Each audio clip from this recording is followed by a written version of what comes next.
Nate nkuwaniriza mu program egonjolero wasuzotya omulungi andaba olunaku olwalero.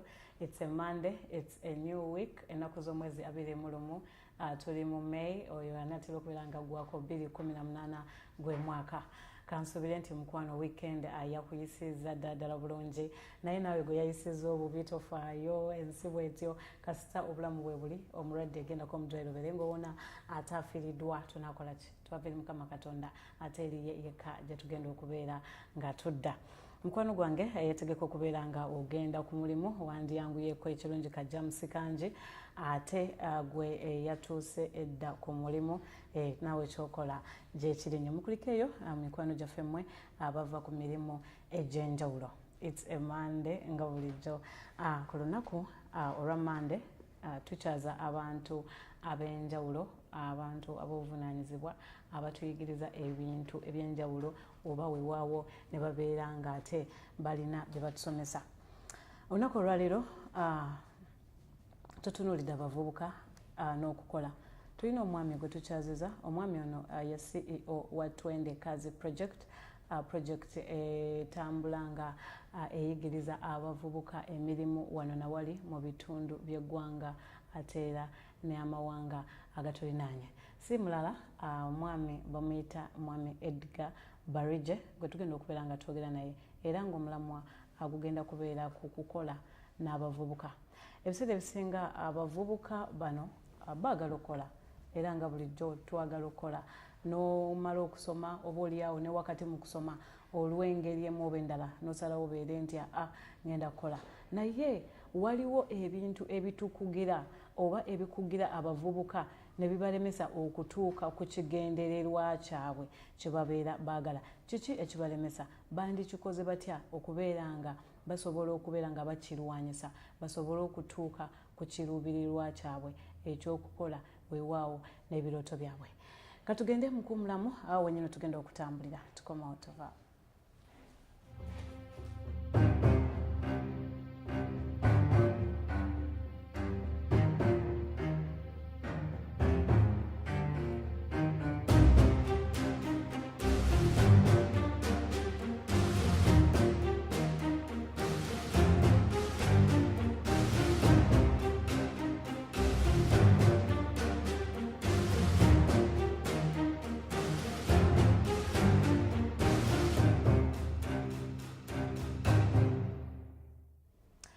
Kulikayo mukwano mukumulamu okwo kuvamu abali ku Facebook live abali mu diaspora wena tubaagala nnyo mwe bali program egonjolero ku Top TV kw'obeera n'otuula n'okkalira n'oteeraliikirira ate era n'omanya ogenda kuvaawo nga olina kyoyize. Tusanyusa okulaba ssebo ku mutimbagano gwa Top TV. Nange ndi musanyufu nnyo okulaba nti olunaku olwaleero ntuuseeko wano weewaawo nezijja kubalabako era n'okwogera n'eggwanga weewaawo ku nsonga ezitali zimu n'ezimu zikwatagana n'abavubuka weewaawo. Olunaku ate okwo tulabuulize kuba tulaba leero. Amanya gange nze Edgar Barige era ndi omu ku bantu abamu mu Uganda muno abalabye nti waliwo obwetaavu obw'okuggalawo omuwatwa oguli wakati w'abavubuka n'abantu abakulu mu ggwanga muno. Katugeze nti abavubuka bano edda ennyo nga tukyakula nga tukyali batosole wabeerangawo enkola yaffe eyitwayitanga analog nga tukyali eyo ng'ebintu tubiraba bulabi.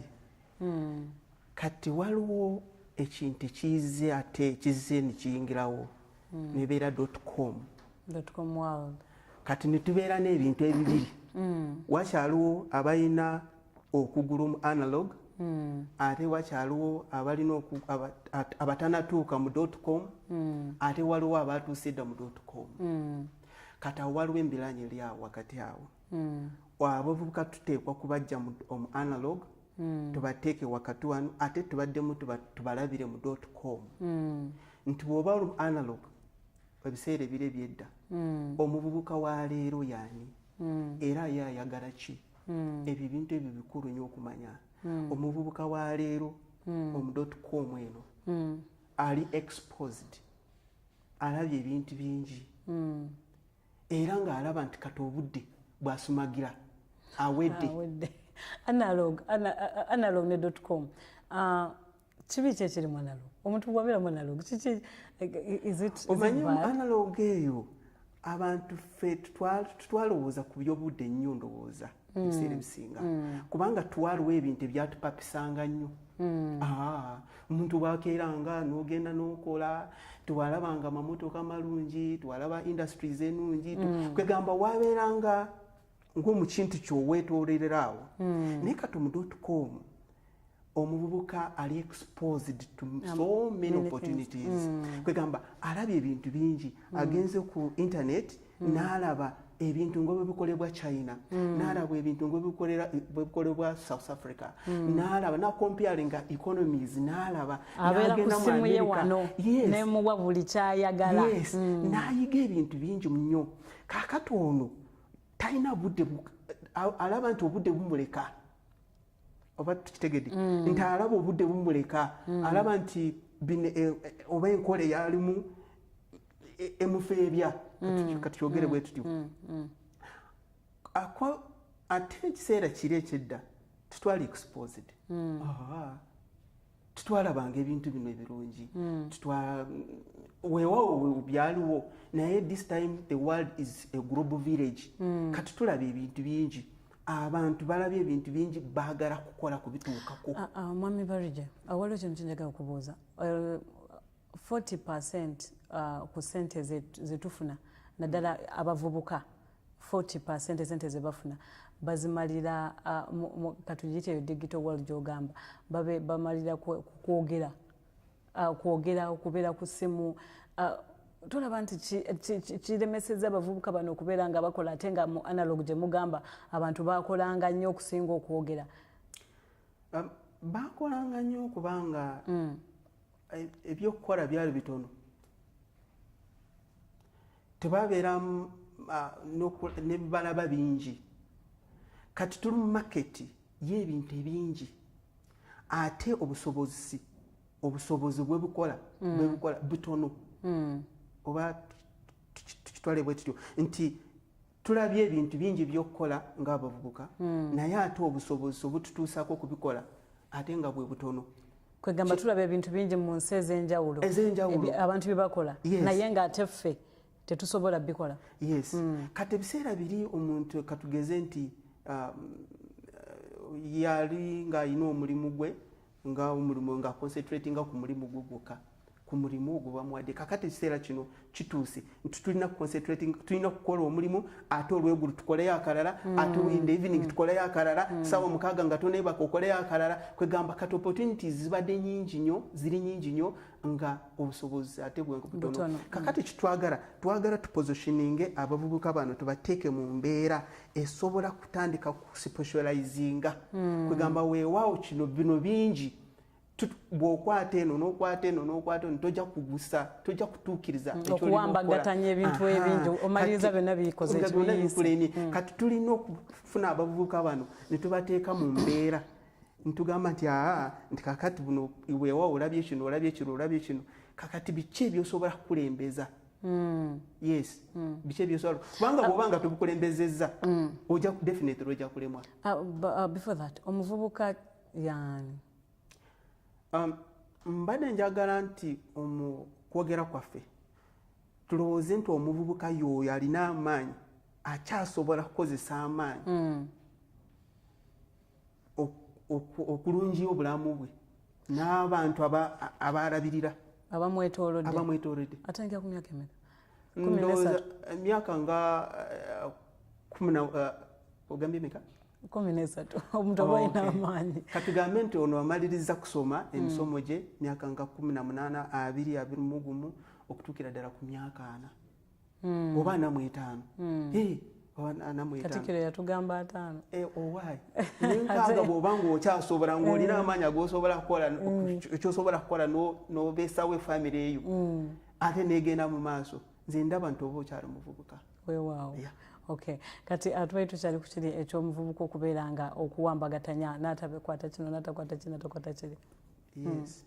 Kati awo bwe tutuuka awo abavubuka tulina okubatuuza ntitwogera nabo weewaawo bino weebiri obwetaavu weebuli naye kiki ekitusobola kukulembeza mu luzungu ekibayita specialization kiki ekitusobola kusimbako esira kubanga bw'obanga tokikoze era ogenda kukomekereza nga byonna tolina kyofunyeemu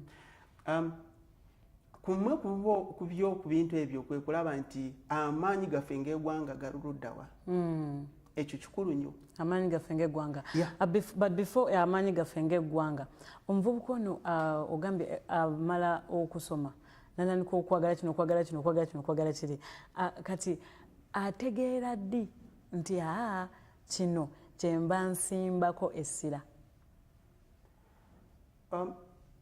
otegeerera mu bikolwa oba mu mbeera y'ensi nga kweri ekisooka bw'obanga olaba nti ng'omuvubuka omaze kusoma era nga olina ekyoyagala kukola sooka weebuuze ekyengenda kukola kino kiyinza okuvaamu kiyinza kufuna maketi kiyinza okufuna akatale ekyo kikulu osooka n'olowooza akatale kakyo kintu kyogenda okukola era nga tonaagenda kutandika kukikola sooka olengera olabe omu maaso egyolaga kintwala luddawa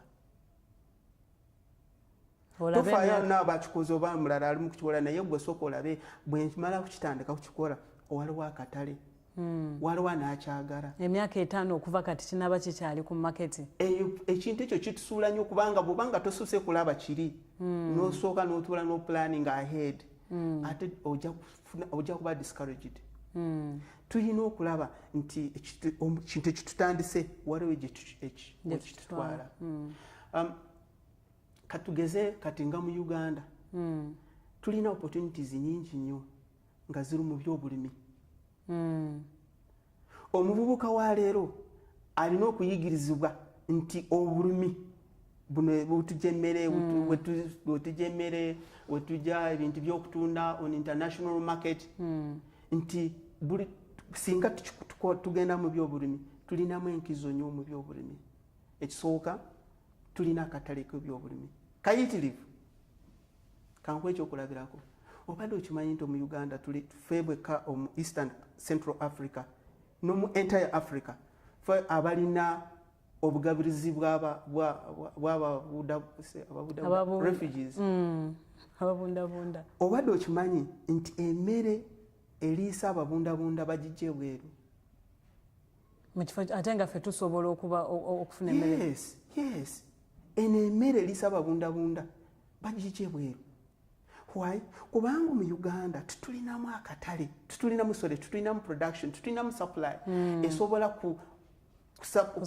kubalabirira bona ababundabunda World Food Program negenda nejja emmere ebweru definitely naye ng'ate ffe tusobola okugirima ne tugibaguza yes katulaba ffe tufa enjala abantu abafa enjala basobola kuliisa abalala tosobola meaning that ate tulina ettaka erumala mu Uganda wano tulina ettaka ng'olaba abantu bagoba ku ttaka binisana nakiro gavumenti kankuwulire gavumenti erina ettaka bw'ebanga terina ne lyeteekako ababundabunda eririjjawa wali okyebuuzizaako tulina amazzi agamala twetooloddwa amazzi ennyanja twetooloddwa amazzi kankuwa ekyokulabirako Egypt eno y'olaba Egypt ekozesa omugga gwa River Nile n'ejjamu amazzi omu River Nile neefukirira ebimera plants zaabwe ebirime byabwe ate ekyensonyi ne baddamu ate ne ba exporting byebimu ne babireeta mu Uganda ate ne tubigula kwegamba baddira ebyaffe ne babikozesa eyo amazzi agatambulira ku mugga ogundi ogwa River Nile tuba tutikyageetaaga ffe kubanga n'obwogataapinga n'obwogakozesa n'obwogaleka gagenda oh my God gana amazzi agatambula agava mu Uganda agava mu River Nile ne gagenda mu Egypt tuba tutikyageetaaga tulina agamala tuba tutikyageetaaga oba tugagalwa tetugagala galina okutambula kasita agabuuka ku On Falls Dam gagenda oba tugakozesa oba tugakozesa go gagenda kati yo Egypt egajjamu ebintu bibiri egajjamu amasanyalazi ate nejjamu amazzi agafukirira ebirime byabwe. Jukira Egypt eri mu desert. Ate apples neruma apples neddamu nezituleetera mu supermarket. Waliwo ebirime bimu ebitasobola kumera mu nsi ezimu kati nga Uganda mulimu abasimba apples. Yes, emukono eyo Kayunga wali abasimba apples. Kwegamba waliwo okukkiriza kwe twafunanga oba tukyalimu kutambulira muntu waliwo ebimera ebimu ebitalima mu Uganda. Ebitabeera mu Uganda. Ekyo kyo kyanaku nnyo. Tulina ettaka, tulina amazzi, ate tulina market. Bw'ogenda mu supermarkets zaffe, nze waliwo bwe mba saagala nagenda mu supermarket. Nga buli product yonna yosangamu yonna made in from outside Uganda, made in South Africa, made in where, Hong Kong, China. Almost 90% y'ebintu ebiri mu supermarkets zaffe zonna byonna biri imported. Kati ffe osangamu obutiko, obutunda, bino ebinyaanya. Meaning that ffe agro-processing industries zaafa tiziriiwo. And why is it that tiziriiwo? Kubanga tizirina materials ezikozesa tutuyina ebituprocesinga. Why? Kubanga tutubirima. Oba okitegedde kintu ekyo. Tutuyina ebitusobola kuteeka mu supermarkets ebiprocessed kubanga tutubiruma. Naye abantu nga balima. Abantu balima naye akatale kano okubotola. Kubanga ogenda n'osanga omwana muvubuka ayinza okuva wano mu Kampala n'agamba kangende mu kyalo. N'amalayo emyezi n'emyezi n'abeera mu butunda obwo. N'alima obutunda. Naye agenda okumala okubulima oluusi abutaddemu emitwalo gye nga 8 n'ajjamu emitwalo 2. Ensonga zibiri oba 3. Ekisooka kitwatandikiddewo wali. Bw'ogenda kukola ekintu, bw'ogenda kuluma, bw'omuvubuka tulaba, bw'oba ogenze kukola ekintu, kiki ekyolabye nti kijja kuvaamu enkya. Tokola ekintu kubanga olabye munna akikola. Kikole ng'okyagala. Osooke kumanya nti akatale ngenda kajja luddawa. Ekyokubiri, Omuyuganda ennima yaffe ekyali nafu nnyo. Tetulina bikozesebwa. Va ku ekyo tugamba tutulina bikozesebwa. Kati kanku ekyokulabirako. Singa abavubuka wano mu Buganda, katutandikire mu Buganda yokka. Buganda. Mbadde mpitaawo nga ku Lubiri awo Kasubi. Ninfuna omukisa ninningiza omulubiri omunda. Naye nasanzemu mulimu lumondi ntonotono, wano waliwo buwogowogo, wano waliwo olusuku lutonotono. Kwegamba kale ekifo kyonna tikiri wansi w'ekirime kimu. Tumanyi kulima obuntuntu. Obutiniti n'olima kano. Yes. Kati okugenda ku harvestinga. How do you call it? Harvestinga okungula. Nga toyina kyokungula kyamakulu kyakutunda. Nga pumpkins. Ensujju olinayo 2, obuyembe olinayo 3, obutungulu olinayo 1. Kati akatale nga tosobola kafuna. Kati singa abavubuka tugenda ne tufunamu kati ekitulumu kukola kati sawo zino kwe kulaba nti tusobola kukunga abavubuka ne babeera mu gurupu ne beewandiisa. Omanyi gurupu emale kwewandiisa eyo nefuna empapula esobola efuna eddoboozi. Ne tugamba nti kakati mu Buganda tufunyemu groups 15 z'abavubuka zeewandiisizza. Kati groups zino bwe zimala kwewandiisa zewandiisa mu register of companies, zikola groups. Ne batandika NGO. Oba NGOs, oba CBOs, whatever, what they can do. Kati bwe mala kwewandiisa, musobola bulungi kutuukirira nga Katikkiro. N'omugamba look here, tumaze kwewandiisa era ffe twagala kulima. Omanyi ettaka Buganda lyerina? Lingi. Twagala kulima as a group. Mugenda kulima ki? Tugenda kulima omuwemba. Waliwo n'omuwemba guno ogwa white. White. Group katale nnyo. Ababundabunda gwe balya. World Food eggulo kamala. Abatalu balokole bagukolamu omwenge bia ne bagunywa kwegamba group market kati bwobanga nga muli mu group nsuubira nti tubajja kubawo ekibalemesa ekyo kyonki bakakasa ekirala bwe mumala kwekola mu group mufuna obuyambi kyangu nnyo okuwa obuyambi group oba groups okusinga kuziwa omuntu omu kati abavubuka ab'ennaku zino balina okutunulira ebintu ebyo nga tunatandika kukola tutandise tutya mwekuŋŋaanya ku kyalo ne mukola group yes nomwewandiisa mumala kwewandiisa nomutandika ekintu musobola okutandika kulima ennyanya kati Katikkiro bw'aba alambula nalabye Katikkiro alambula emwanyi ezawadde abantu naye kati abavubuka tisinalaba groups amawanga gakulaakulanye gano gakulaakulanye okuluma okunene nga takola omu naye nga bakolanga as a team gakulaakulana okwokuluma ani yatugamba Uganda nti ffe balina okulima ebikajjo byokka tewali ani yatugamba nti ffe tulina okulima amatooke gokka majaani gokka bw'ogenda ng'ogenda ntera kuyitira wano nga ngenda mu Eastern olaba tea estates bw'ogenda Tooro olaba tea estates ani yatugamba nti ffe tulina okulima ebikajjo n'amajaani gokka Uganda esobola bulungi kukwata ettaka eriwansi eryenkana nga acres 5,000 tulina ranches naye ranches ezo zituyamba ki how many people are employed on those ranches why kubanga bannayuganda tutunayikolamu omulimu gavumenti neera abantu we are having formidable groups ezisobola kutakinga such advantage tukyali emabega tulina we tutuuse situganye olina kino kyogedde kyekya groups naye waliwo ekintu ekiremeseza abavubuka baire bekozemu groups naye waliwo ekintu ekiremeseza abavubuka okubotola kubanga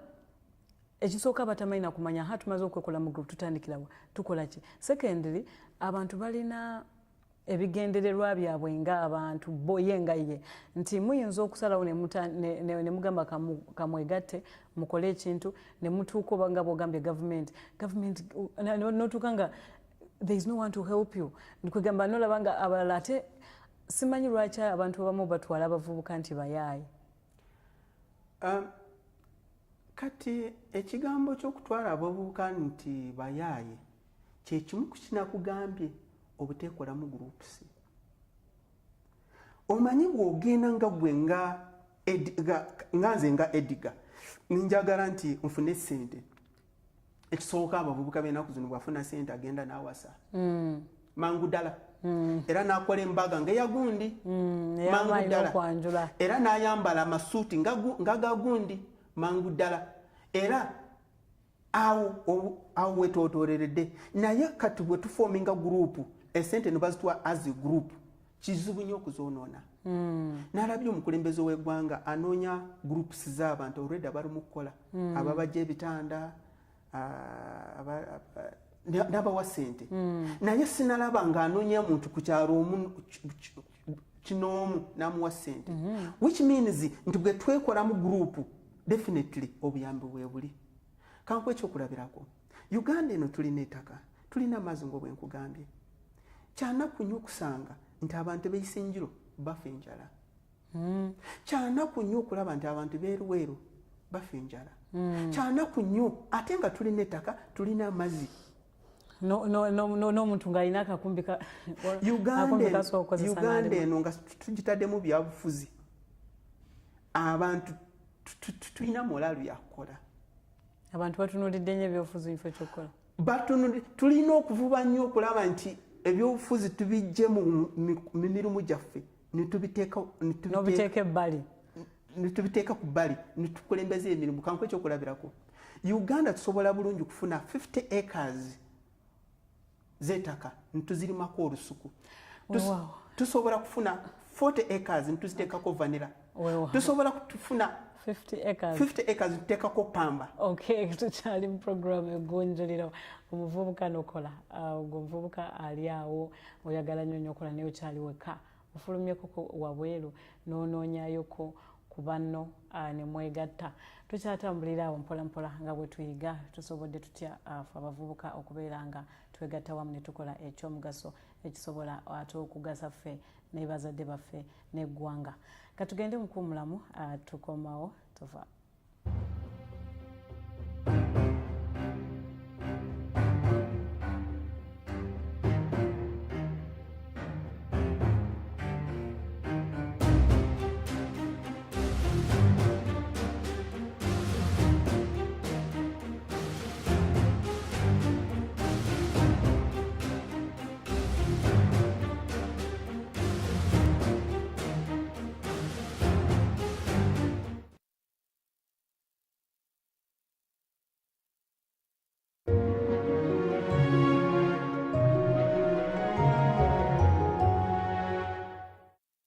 So you never learn until you make a mistake. Tosobola kuyiga okutuusa nga okozeeyo ku nsobi. If you need to make 3 mistakes, make them quickly. That way you can learn what you need to learn so you can do it right. Bw'obanga weetaaga okukolayo ensobi 3 zikole mangu ddala osobola okuyiga okikole ekintu butuufu bwakyo mangu ddala. And you say amen.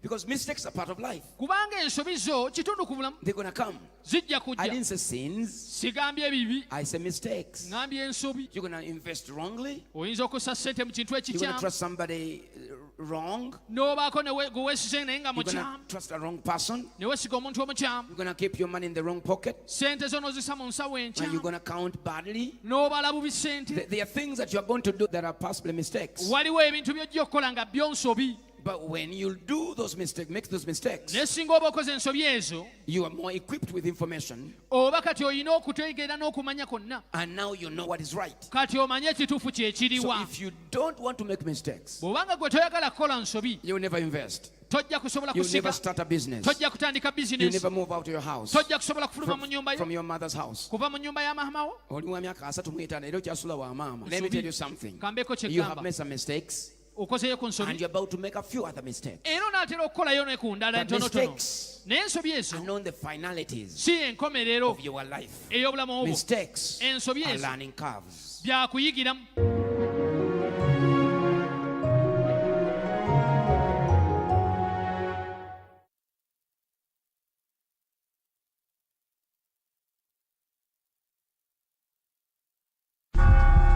Buli muzadde yandyagadde okwera omwana we mu ssomero ery'omutindo omulungi. Leeta omwana wo mu Lifedan Boarding Primary School ne mu Secondary Code High School A&A Level. Seeta Bajjo gayina abasomesa abatendeke ate ne library ejjudde ebitabo abaana bye basoma. Science and Computer Laboratories gayina n'abasawo abatendeke. Gadde ne boarding gakakasibwa minisitule y'ebyenjigiriza. Abaana basula bulungi ate nga balya bulungi. Ebyokwerinda gulugulu kilomita 1.5 okuva ku luguudo lw'Ejjinja awo mu Kigunga Trading Center. Seeta Bajjo essimu noti 777 emu 72 4 noti 2 oba noti 759 emu 23 mukage mu 5. Okwewandiisa kugenda mu maaso. Buli mwana yandisomeddeko mu masomero gano.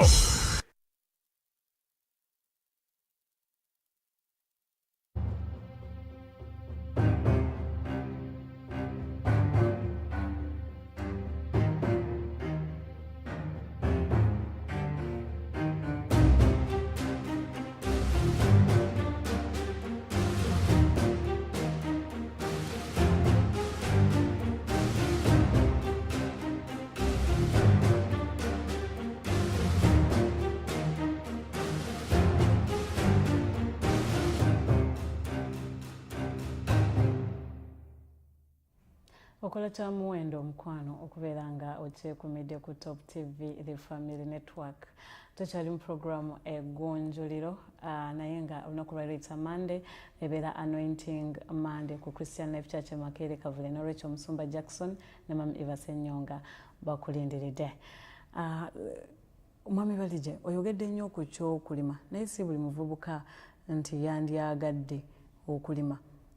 Somye afunye ebipapula bye bintu biganye buganye naye ng'ekyokulima tekimuli mu mutwe gwe. Olowooza ki kyakiyandikoze? Yes, kituufu nnyo nti ekyokulima era kati nnyo era bwe twegatta nga bw'ogambye ne twegatta nga twagala ssente za bizinesi twagala genda kusuubula Gavumenti esobola tuwa ssente? Omukwegatta muno si kya ssente kyokka. Omukwegatta muno si kya ssente kyokka ekitusobola kufunamu nga benefit. Ekisooka tuyinza okufunamu amagezi. Amagezi kintu kikulu nnyo nga tonalowooza ku ssente naye tusobola kufuna ebirowoozo by'abantu. Omanyi agalwamu egalumenyamu. Kakati ekitusse ebiseera bino ekituzizza nnyo emabega kwe kulaba nti buli muntu ayagala kubeera yekka. Kalya nzekka, nkola nzekka, buli kimu nzekka. Kati abavubuka bano tulina ekitugezako okukola mu like ng'omutendekaazi kwe kulaba nti nedda bw'obanga musobola kwekolamu as a group musobola bulungi okutandikako emirimu gy'enjawulo. Kanku ekyokulabirako singa obadde okimanyi nti mu Uganda tusobola kukolesa n'ebintu ebitwetoolodde byokka ffekka ng'abantu nga naye nga tuli mu group nga tuli organized. Olaba bino hubs baziyita batya mu hubs amalagala. Tusobola kwekolamu omulimu katugambe nti tutaddewo nga Kampala Youth Hubble Research Center. Okitegeera ekintu ekyo.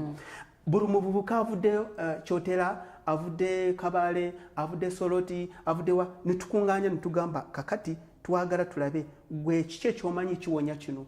Nze mmanyi kino kiwonya kino. Kakati gwe mmanyi kino kiwonya kino. Kakati gwe kimanyi. Kati nitubigatta wamu. Tuba tugasa magezi. Magezi ya. Okitegeera ekintu ekyo. Kati bwe tumala kukigatta wamu ne tutandika kufuna engeri ebitubitestinga. Naye byennyini byetwogeddeko. Kati bwe tumala kubitestinga ne tulaba tutandika kulaba kino bwebanga kiwonya omusujja guwonya kiguwonya kino within a short period of time kubanga twegase wamu tusobola bulungi kutandika kukola empeke okuva mu hubs ezo. Ani yakugamba nti tulina okulya empeke eziva China. By the way abantu bano kyanaku nnyo ebintu bino babijja wa ne bagenda ne babikozesa. Definitely babijja wano ne babitwala ne babikozesa ne bafuna mugundi. Kwegamba okole empeke tekyetaaga byuma. Ate kati ebyuma n'obisanga omuntu n'omusanga ku street bw'ayise n'omugamba ewa nankulabye n'omugamba nti kakati nkwadde ekiwuma. Tuteekwa kutandika kuyiga kutandika ekintu. Abavubuka bana Uganda tetumanyi kutandika kukola ekintu. Ffe twagala kubuukira ku fruits.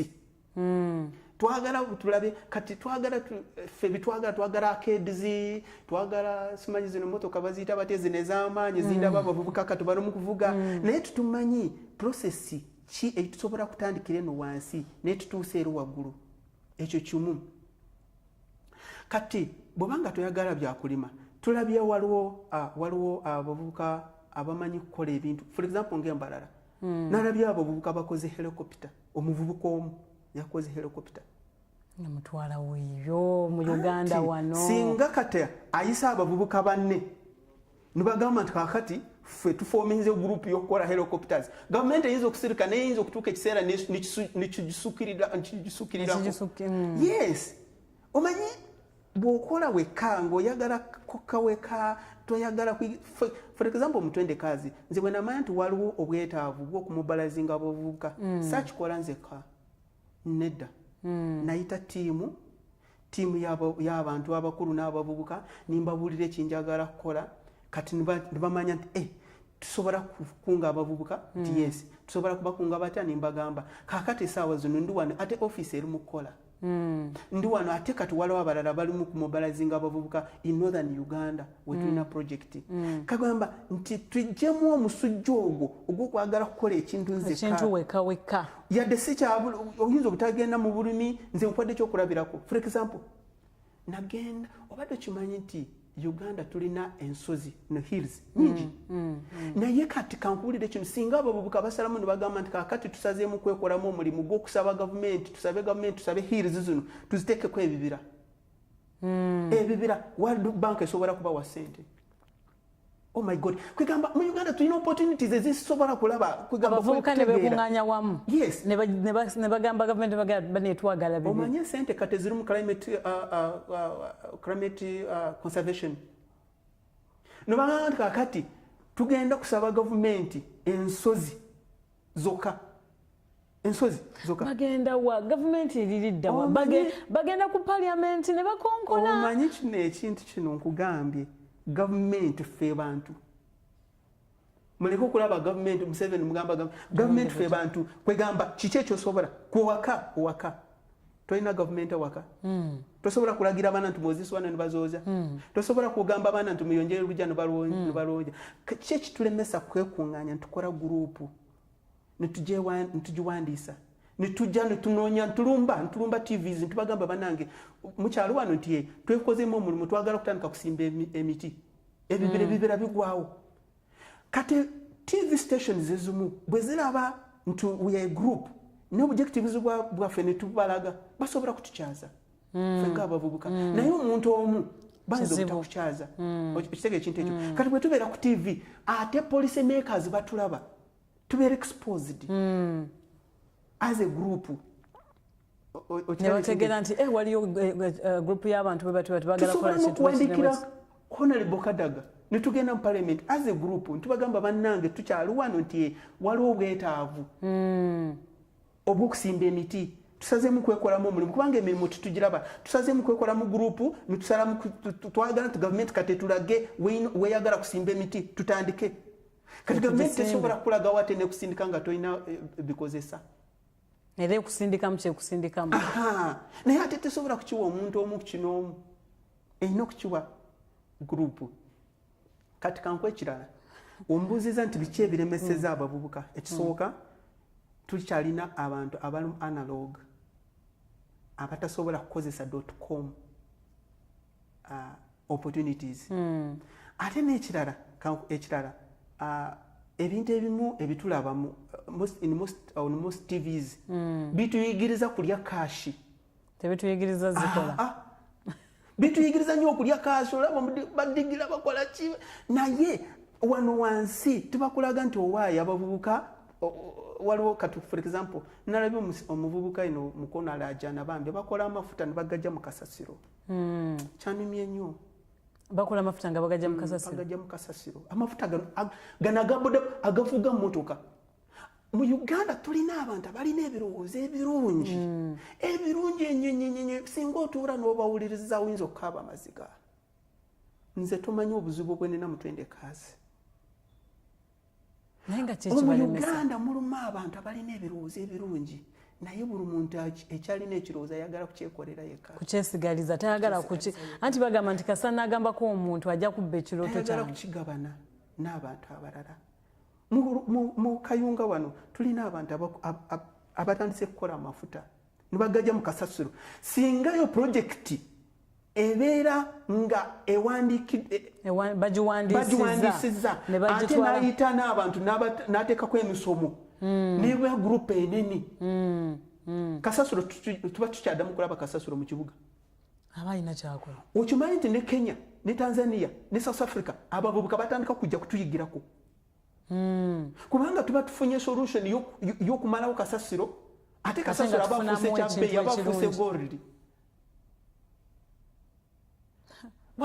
Uganda erina abantu bakolamu amafuta ekige bakolamu ag'ettaala bakolamu petro ate nga si petro enka bagamba nti basobola kujjamu amafuta amalala kwegamba mutwende kazi kati ekintunuridde n'abantu benkola nabo ekitutunuridde twagala ku identifying abantu bano tubateeke ku website yaffe ya twende kazi kubanga already bo tumanyi importance ya website twagala tubajjeeyo twagala kubafunamu naye twagala tuba exposing abantu babamanye basobole okubayamba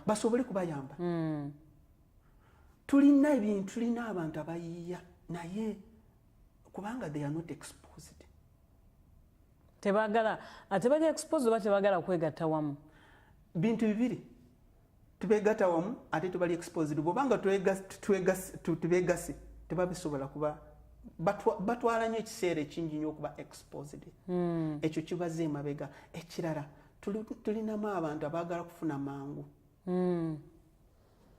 ate ne balemesa bano abavubuka bano abakulaakulana simanyi oba abantu abakulu mu gavumenti kintu kino bakirowoozezaamuko abaziyiza abaziiza bano ate nga abavubuka bebangi ate be bangi okimanyi nti mu Uganda 60% of our population bavubuka true singa tuconcentratinga ku bavubuka bano for example nka ekyokulabirako Ministry of Labour saagala kugivumirira naye yinza okusanga temanyi bavubuka bameka bali unemployed butereevu bakola gwa basindika bweru bagende bakuba ebyeyo ate omuvubuka amaze kulaba obulungi bw'okubeera wano mu Uganda ayinza obutafuluma ebweru n'agamba kanneekolera nze wano mbadde nkugamba wali nti singa tuteekako plantations Uganda ndwadde as far as agriculture issues concerned nti abavubuka tubasobodde kulima ate n'abalina obusobozi nabo tubasobodde kulima mbadde nkugamba nti singa Uganda etaddewo plantations coffee plantations bwe edda twali tukyasoma batugamba nti our chief cash crops are coffee cotton naye kakati tebikyaliwo what is our chief cash crop anyway kwegamba twandibadde kati kiseera kino mu generation eno tulaba plantations coffee plantations cotton plantations vanilla plantations sisal plantations ate nga si buntu bwe buti abantu balima naye ate batuuka akatale ne kabula naye nga bba abantu balima oli nalima emwanya empitirivu ennyo naye bwatuuka okuzitunda naye buza ne wazitundira ekyo kyo sisobola kukyogerako essaawa zino nti abantu balina ebyokutunda ate nga tebalina akatale kanku ekyokulabirako osobola kuŋŋamba nti kati essaawa zino singa oyina ensawo z'emwanyi 500 osobola kubula akatale kizibu kyenkugamba nti wali omuntu agamba nti siina katale alina ensawo emu omuntu tajja kuva Kenya tujja kukolagana ne industry in France okitegeera ekintu ekyo ng'ate nga tulina akasawo kamu k'emwanyi kinasobola kufuna bingi tulina okufuna bingi twendekaazi ekitulowooza kati ekifo ekitukola twagala tuteekogo demonstration farms kati ng'omu northern Uganda ekitukoze tutaddewo demonstration farm ne tu-encouraging abavubuka b'ekitundu ekyo kyonna balime ekirime kyekimu kyemubeera mubagambye kubanga offe twazimaze kulaba maketi y'ekintu ekyo kati bwe bamala kulima ebintu byabwe babitunde wano babirete ku center tugambe gwolese kilo meka ndese kilo 3 ate gwolese kilo meka ndese kilo 10 ate gwe kati mwe ne mubibagulako tutunde ebingi mu katale ke kamu bwe tumala kutunda ebingi ate tudde tukomewo wano wansi kakati gwe yatuwa kilo 10 ezizo zizino yatuwa kilo 2 ezizo zizino kubanga bw'ogamba nti buli muntu alime atunde nga bw'ayagala bambi tajja kusobola kubanga abamu tebalina busobozi bunoonya ki katale naye bwe tukanoonya as a group kijja kusoboka era ffa omutwendekaazi kyetukola right now tukunga abavubuka ne tubateeka ku demonstration farm era ne tubayigiriza nsooka netubayigiriza balina okulima balina okubirima inputs ensigo zitubawa zezimu ezitulina okukozesa bwe bafuna obuzibu ate bakyangu nnyo okutudukirira ne tubatubuuza tukole tutya tukolebwe muti ne bwe muti then netufuna amagezi ago tubawa nabo ne baganyirwamu ekirala ndowooza abavubuka bano tuteekwa kumanya nti ensi eri mu kudduka kituufu akyali awo alinze kufuuka MP w'enkya akyalinze nti gavumenti eveewo ate ng'oyingirewo amaze okusoma atunuulira omwana wo ayagala school fees tajja kulinda ekyo bitalinda omukyala we alina olubuto alina okugenda mu ddwaliro ate eddwaliro erulungi kati kitegeeza bw'obanga okyalinze kiri simanyi MP w'abantu ng'okyalinze oli asooka aveeko beera nekyokoze ekinasanga okusindika kubanga omwana alina okusoma tajja kugamba nti omwana atuuse kugenda mu P1 nti alindako bwe nafuuka minisita kati tulina okugyamu ekintu ekyo kyogamba nti tulina okulinda kiri kiryoke kituwe kino kubanga mu Uganda ffe kyamukisa mu bintu tulowoozezza nnyo nti esente tuteekwa kuzifuna mu byobufuzi. Abavubuka abasinga nze olaba njagala nnyo ebyobufuzi naye ate sibisawo nnyo omutima. Njagala nnyo ebyobufuzi naye sibisaako nnyo omutima kubanga nazaalibwanga mu maka mafuzi. Naye ate njagala nnyo okubeera nekyenkola. Omukisa gw'ebyobufuzi bwe gujja kunsanga nga nekyenkola ng'olina wooli. Yes. Kati tulina okuyigiriza abavubuka, buli muvubuka ali eyo. For example, abavubuka bano batandika ddi okuyiga ebintu bino. Tugezezaako n'okugenda ate mu masomero. Eyo project ate yeddako. Kugenda mu masomero ate nturvivinga school gardens. Omuvubuka alina okuva ku ssomero amanyi obulungi bw'obulimi. Ng'alina kyalina kyalabawo kyabadde asoma wali eri. Yes. Abaana ani yakugamba bannange ebiseera bino ebiseera bifuuse buzibu. Omuzadde ayagala asindika omwana ku ssomero tamuwadde kyakulya, tamuwadde kyakuwandikamu, tamuwadde kyakuwandiisa. Naye ate esente za mucomo zirabika. Esente za bbiya zirabika. Kwegamba bintu bya ngeri nnyo. Ezengato zirabika n'osanga omuzadde ng'anyumye naye n'atwala omwana n'aga nze sina na fees. Naye ate wali ku bbaala, wali ku mucomo, butereevu wali nnyo. Kwegamba twagala abaana bano tubatandise nga bakyali bato kubanga abaana bano abutulina bano be bataata b'enkya be bamaama b'enkya. Tubatwale tuba introducing agriculture kukozesa tubawe ka skill nti bw'abanga amaze kuva mu ssomero ate n'adda ku street asobola kukozesa ka prota kaalinaako n'alima. Kubanga aba yakitandika ku ssomero ng'akimanyi. Akimanyi nti asobola kubeera n'ekyakoze si buli abulimu byokka. Actually bw'oyogedde ku gardens essomero ekineewuunyisa amasomero agamu gabeera ne gardens naye mubeeramu bapakasi babeera bakolamu abaana omwana yajja kusoma. Mutabani wange namutwalako mu kyalo emyaka egyagwako yalaba ebijanjalo n'agamba dadde kati bino biki. Nimugamba nti bijanjalo how really neewuunya nnyo nti bijanjalo.